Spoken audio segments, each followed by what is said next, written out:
याद करो अपने उस रिलेशनशिप को जब तुम बहुत ज़्यादा हर्ट हुए थे।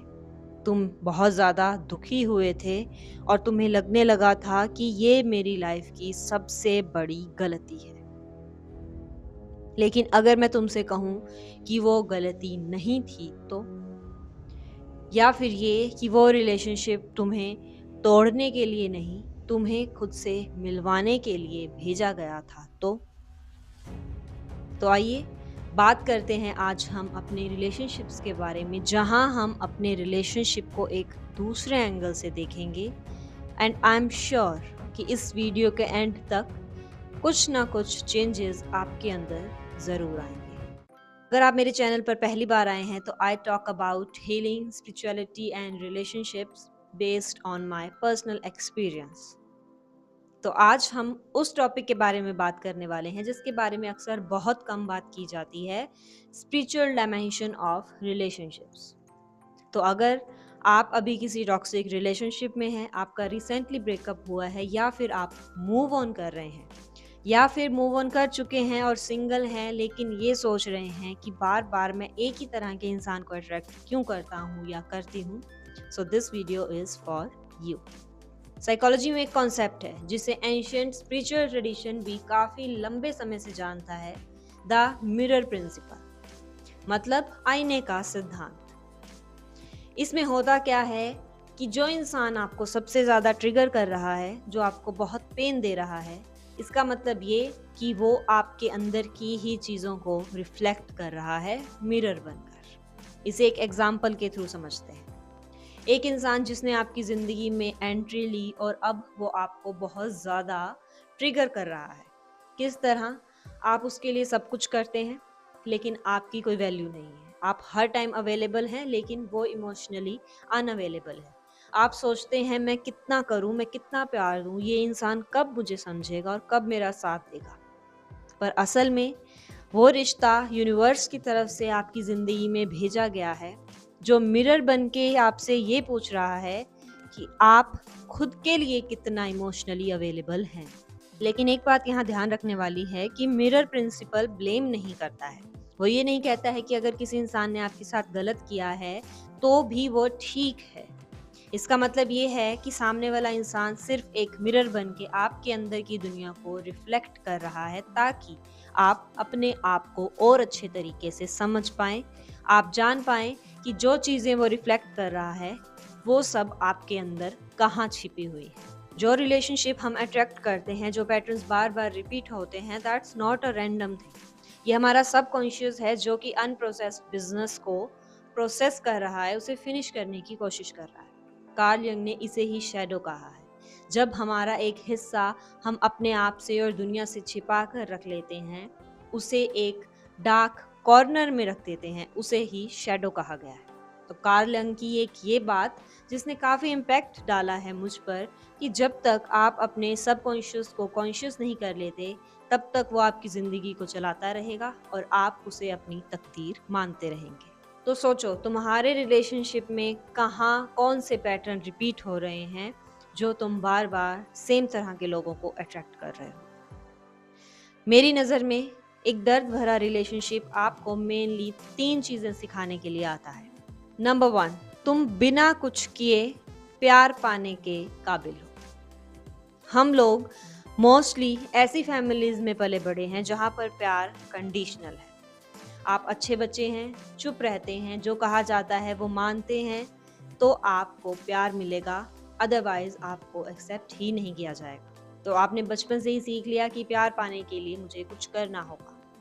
यही चीज़ें आगे चलकर पीपल प्लीजिंग में बदल जाती हैं। हम लोगों के सामने खुद को बहुत छोटा कर देते हैं ताकि हमें एक्सेप्ट कर लिया जाए। अब यहाँ पर पॉइंट ये नहीं है कि तुम एक ऐसे इंसान को मैनिफेस्ट करना शुरू कर दो जो तुम्हें अनकंडीशनल प्यार दे। पॉइंट यहाँ पर ये है कि पहले तुम खुद को एक्सेप्ट करो जैसे तुम हो, बिल्कुल वैसे ही।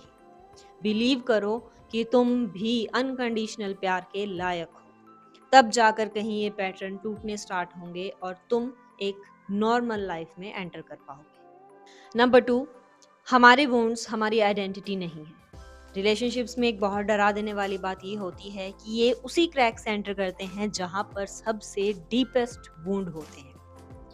मान लो अगर आपने एक अबेंडेंट चाइल्ड का बचपन गुजारा है तो आपको पार्टनर भी ऐसा मिलेगा जो अवॉइडेंट होगा। अगर आप कैओस में रहे हैं तो आपको उस प्यार में भी एंजाइटी होगी जो बिल्कुल स्टेबल है और कंसिस्टेंट है। बट ये कोइंसिडेंस नहीं है, ये हमारा नर्वस सिस्टम है जो कि हमारे बिलीव्स के अकॉर्डिंग ही हमारे आसपास के सिनेरियोज को अट्रैक्ट कर रहा है ताकि हम फिर से बिलीव वही करें जो हम सोच रहे हैं। तो इसमें स्पिरिचुअल एंगल ये है कि तुम अपने वुंड्स मत बनो, तुम अपने पेन को अपनी आइडेंटिटी मत बनाओ, तुम वो हो जिसने इस सब चीजों को सरवाइव किया है। नंबर 3, सच्चा प्यार सेक्रीफाइसेस से नहीं, बाउंड्रीज से स्टार्ट होता है। एक सही इंसान आपकी बाउंड्रीज की रिस्पेक्ट करेगा, लेकिन अगर आप एक ऐसे ट्रेडिशन में, कल्चर में या फैमिली में बड़े हुए हैं जहाँ पर ना कहना बहुत ही गलत माना जाता है, तो आप पीपल प्लीजिंग करेंगे। आप उन लोगों को भी अट्रैक्ट करते रहेंगे जिनका आपको पता है जो आपके लिए ठीक नहीं है। इसलिए बाउंड्रीज रखना बहुत ज़रूरी है, अपनी एक हद बनाना कि सामने वाला उस हद को पार करके आप तक ना पहुंच पाए और आपको और ज़्यादा तकलीफ ना दे पाए। एंड आई जस्ट बिलीव कि बिना बाउंड्रीज का प्यार प्यार नहीं, डर है।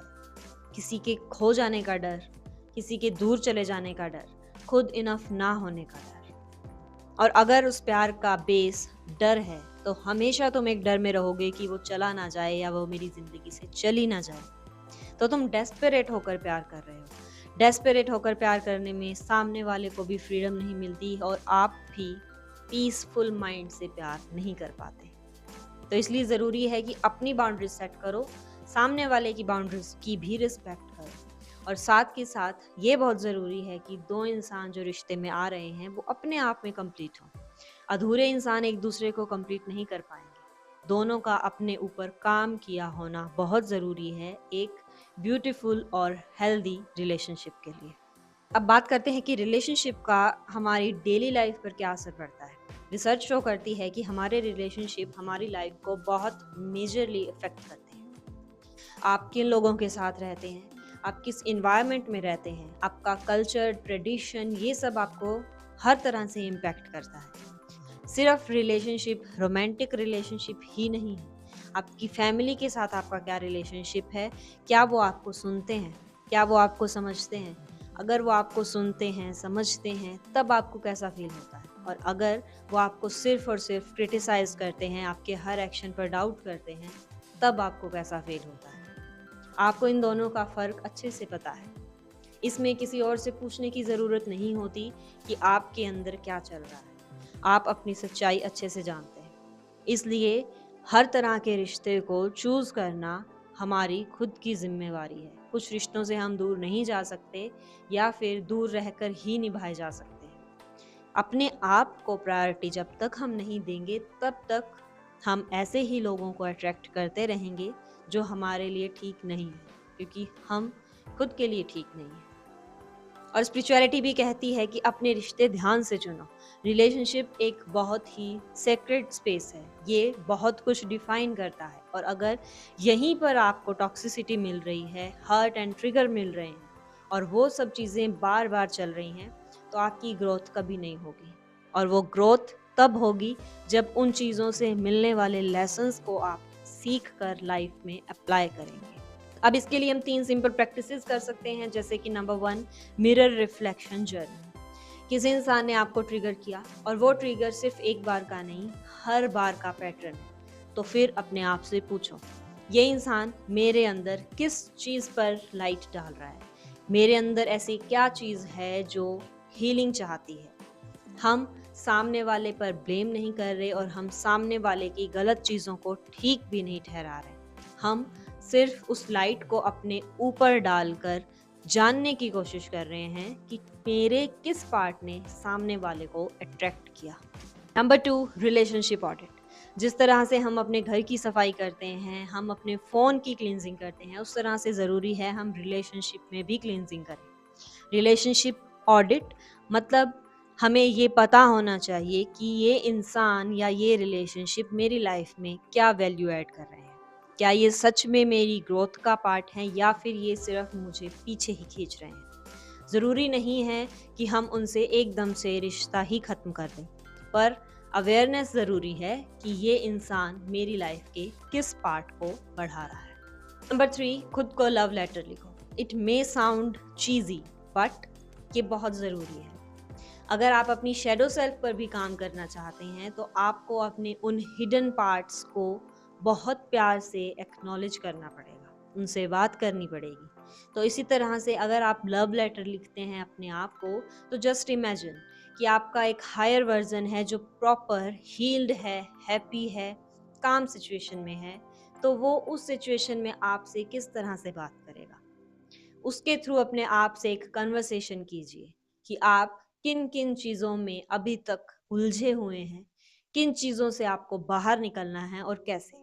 And trust me, when you let the answer come to you, तो आपका वो हायर वर्जन आपको इतने इजी एंड इतने प्रैक्टिकल आंसर देता है that is beyond expectation. Last बात, अगर तुम अभी रिसेंटली किसी रिलेशनशिप से निकले हो या फिर ऐसी जगह हो जहाँ से तुम निकलने की कोशिश कर रहे हो, तो ट्रस्ट मी, तुम फेल नहीं हुए हो, तुम प्यार में नहीं हारे हो। इसका मतलब सिर्फ इतना है कि तुम्हारा वो हिस्सा जो बार बार इसी तरह के इंसान को और इवेंट्स को अट्रैक्ट कर रहा था, that part of you just wants to be heeled.